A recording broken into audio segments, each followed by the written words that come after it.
उम्मीद करता हूँ आप सब खैरियत से होंगे। आज की वीडियो में हम जो मॉडल पेपर है 10th क्लास का हम डिस्कस करेंगे पेपर पैटर्न पर, और मॉडल पेपर इसलिए डिस्कस करेंगे कि कितने मार्क्स का आपका जो 2026 के अंदर पेपर आएगा वो कितने मार्क्स का आएगा और किस तरीके से आपका आएगा, और कितने कितने मार्क्स का आपके क्वेश्चंस आएंगे। तो वो हम आज हम इस वीडियो में डिस्कस करेंगे। 10th क्लास का इंग्लिश का मॉडल पेपर हम डिस्कस करेंगे, क्योंकि अब नेक्स्ट रमज़ान मुबारक के बाद, ईद के बाद फ़ौरन एग्ज़ाम्स हैं। इस वजह से हम इंशाल्लाह जितने भी सब्जेक्ट्स के मॉडल पेपर्स हैं 10th क्लास के वो हम आपके साथ शेयर करेंगे। हमारी वीडियो को लाइक करें और चैनल को जिन्होंने अभी तक सब्सक्राइब नहीं किया वो सब्सक्राइब भी कर लें।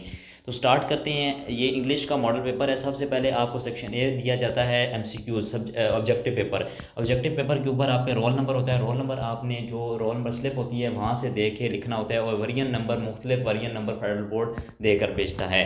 उसके बाद आपके पास नीचे आ जाए तो फिलिंग दी बबल्स होते हैं, फिल करने होती हैं। आपको 4 ऑप्शंस गिवन होते हैं और 4 ऑप्शंस के आगे 4 बबल्स गिवन होते हैं। जो आपका एक्यूरेट आंसर होता है वो आपने उस बबल को एक्यूरेट फिल करना होता है, ज़रा सा भी बाहर नहीं जाना चाहिए। तो आपके पास 15 MCQs गिवन होते हैं। ये सारे 15 MCQs होते हैं। इन 15 MCQs आपके कंपाउंड, सिंपल, कंपाउंड, रेडिकल, ये चीज़ें आती हैं। उसके बाद ट्रांजिशनल डिवाइसेस आती हैं। उसके बाद आपके पास फॉर्म ऑफ वर्ब्स आती हैं। इनडायरेक्ट स्पीचेस आ जाती हैं, और जितने भी आपके एडजेक्टिवल फ्रेज आ जाती हैं, और जितने भी आपके जो ग्रामर पोर्शन है वो सारी इसके अंदर इंक्लूड होती है।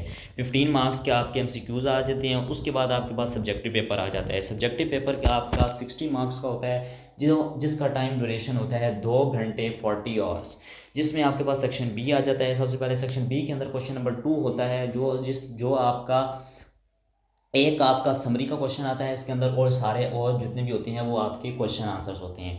तो आपने इस पैराग्राफ को अच्छे तरीके से रीड करके उसमें से जितने भी नीचे क्वेश्चंस आपके ये लिखे हुए हैं आपने इसको अच्छे तरीके से रीड करके आपने इनके हल करने हैं, इनके आंसर्स के जवाब देने हैं। उसके बाद क्वेश्चन नंबर 3 आ जाता है स्टेंजा की तरफ। स्टेंजा आपका एक बुक से आता है और एक अनइम्पॉर्टेंट स्टेंजा दिया जाता है। इनमें से एक आपने अटेम्प्ट करना होता है, 3 मार्क्स का होता है। उसके बाद क्वेश्चन नंबर इसी का पार्ट बी है। आपके पास 2 स्टेंजा गिवन होते हैं, उनके क्वेश्चन आंसर्स गिवन होते हैं, और आपने उन क्वेश्चन आंसर्स, एक स्टेंजा के क्वेश्चन आंसर्स आपने अटेम्प्ट करने होते हैं जो 6 मार्क्स के होते हैं। फिर क्वेश्चन नंबर 4 आपका आ जाता है मॉडल ऑक्सिलरी वर्ब्स।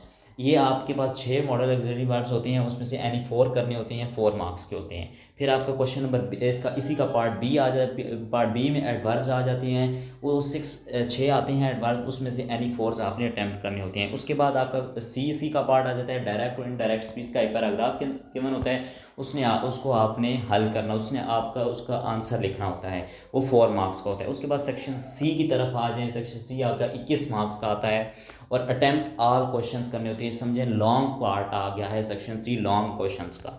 तो इसमें सबसे पहले आपके नरेटिव आ जाते हैं, नरेटिव बेस्ड क्वेश्चन आ जाता है, टॉपिक किक आ जाता है, मॉरल आ जाता है, प्रोमोट, और ये चीज़ें आ जाती, ये इसके आपके 3 पैराग्राफ के मन होते हैं। आपने इनमें से कोई एक आपने सॉल्व करना होता है, इसका आंसर लिखना होता है।